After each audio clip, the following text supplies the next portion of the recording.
இன்னைக்கு எனக்கு கல்யாணம் பண்ணிக்க சம்மந்தம் தானே? எனக்கு முழு சம்மதம். சீக்கிரம் வாங்க, நேரம் ஆயிட்டு இருக்கு. சரி.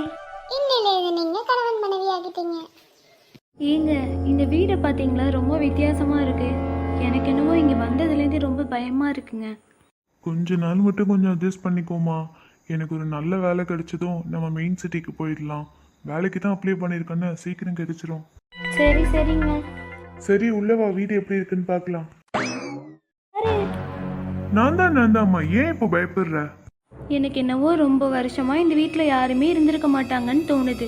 வேணா நீங்கள் சுற்றி பாருங்க, இங்கே இருக்கிற ஃபோட்டோஸ் எல்லாமே அந்த காலத்தில் இருக்கிற ஃபோட்டோஸ். அது எப்படி இன்னமும் இருக்கும்? இங்க பாருமா, யாராச்சும் அவங்க ஞாபகம்லாம் போக வேணாங்கிறதுக்காகவே மாட்டி வச்சிருக்கலாம்ல. நீ எதுவும் போட்டு யோசிக்காத, வா நம்ம மேலே போய் ரூமை பார்க்கலாம். சரிங்க. பாவம் கோமதி ரொம்ப பயப்படுறா. எந்த ஒரு ஆபத்தும் இல்லாம இருக்கணும் இங்க. ஏமா திரும்ப திரும்ப ஃபேஸ் அப்படியே வச்சிருக்க? நீங்கள் வேணா இந்த ரூமை சுற்றி பாருங்க, ஏதோ தப்பாக இருக்குது. உங்களுக்கு ஏன் புரிய மாட்டேதுன்னு எனக்கு தெரியல. சரி சரி, வீடு இதெல்லாம் க்ளீன் பண்ணிடலாம். இப்போ எதுக்கு நீங்கள் இந்த ரூமை திறக்கிறீங்க? அங்கே தான் திறக்கக்கூடாதுன்னு எழுதிருக்குல்ல. இப்போ நீ ஏன் டென்ஷன் ஆகுற? திறக்க கூடாதுன்னு எழுதியிருக்குன்னா இங்க ஏதோ புதையல் இருக்குன்னு நினைக்கிறேன். பழைய காலத்து பில்டிங் வேற, வா பார்க்கலாம்.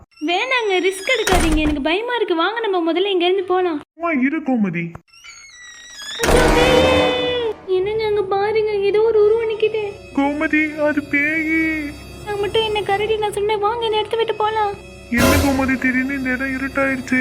ஆமா, என் முன்னாடி நிக்கிறது யாரு? ஒன்ன மாதிரி இருக்கு. யார் நீ? நான் தான் கோமதி. கோமதி அது என்ன சொல்லுது? நான் சொல்றேன், நான் தான் உங்க கோமதி. வாங்க போலாம். என்னங்க அது பொய் சொல்லுதுங்க. வாங்க நம்ம முதல்ல இங்க இருந்து போயிடலாம். கூட வான்னு சொல்றேன்னு வா. ப்ளீஸ் எங்களை விட்டு நாங்க இங்க இருந்து போயிடுறோம். உங்களை விடுறதுக்காகவா நான் இவ்வளவு நேரமா ஃபாலோ பண்றேன்னு? இன்னைக்கு நீங்க 2 பேரும் தான் எனக்கு உணவு. வந்து சேருங்க என் பின்னாடி. ப்ளீஸ் எங்களை விட்டுரு. உங்கன்னு சொல்றேன்னு. தாத்தா உங்களுக்கு தான் நாங்க நன்றி சொல்லணும். எப்படி நீங்க எங்களை அந்த பேய்கிட்ட இருந்து வெளியில கூட்டிட்டு வந்தீங்க? ஏன்னா உங்களை மாதிரி நானும் ஒரு காலத்துல இந்த வீட்டுக்கு தங்க வந்தவன் தான். ஆனா உங்களை காப்பாத்த நான் இருந்த மாதிரி அன்னைக்கு என்ன காப்பாத்த யாரும் இல்லை. அதனால நான் செத்து போய் இங்கேதான் ஆவியா அலைஞ்சிட்டு இருக்கேன். என்ன மாதிரி யாரும் ஆபத்துல மாட்டிட கூடாதுன்னு தான் நான் இதே மாதிரி வரவங்க எல்லாம் காப்பாத்திட்டு இருக்கேன். ரொம்ப நன்றி தாத்தா, உங்களால தான் இன்னைக்கு நாங்க உயிர் தப்பிச்சோம். உங்களுக்கு எப்படி நான் நன்றி சொல்றதுனே தெரியல. நன்றி எல்லாம் எனக்கு வேணாம். முதல்ல நீங்க இந்த இடத்த விட்டு கிளம்பிட்டுங்க. அது மோப்பம் பிடிச்சிட்டு இங்க வந்துடும். சரி தாத்தா. தாத்தா எங்க போனாரு? கோமதி நமக்கு நேரம் ரொம்ப கம்மியா இருக்கு. இந்த இடத்த விட்டு உடனே போகணும், வா. சரிங்க. அல்லாத கோமதி, அதான் நம்ம உயிர் தப்பிச்சிட்டோம்ல. அந்த தாத்தா மட்டும் இல்லைன்னா நம்ம நிலைமை என்ன ஆயிருக்கும்? மன்னிச்சிரு கோமதி. நீங்க என்னங்க தப்பு பண்ணீங்க? மன்னிக்கிறதுக்கு எல்லாம் நம்ம நேரம். சரி ரோட்டை பார்த்து போங்க. என்ன ஏமாத்திட்டு போயிடலாம்னு நினைச்சிங்களா? இனி நீங்க போற இடம்லாம் நான் வருவேன்.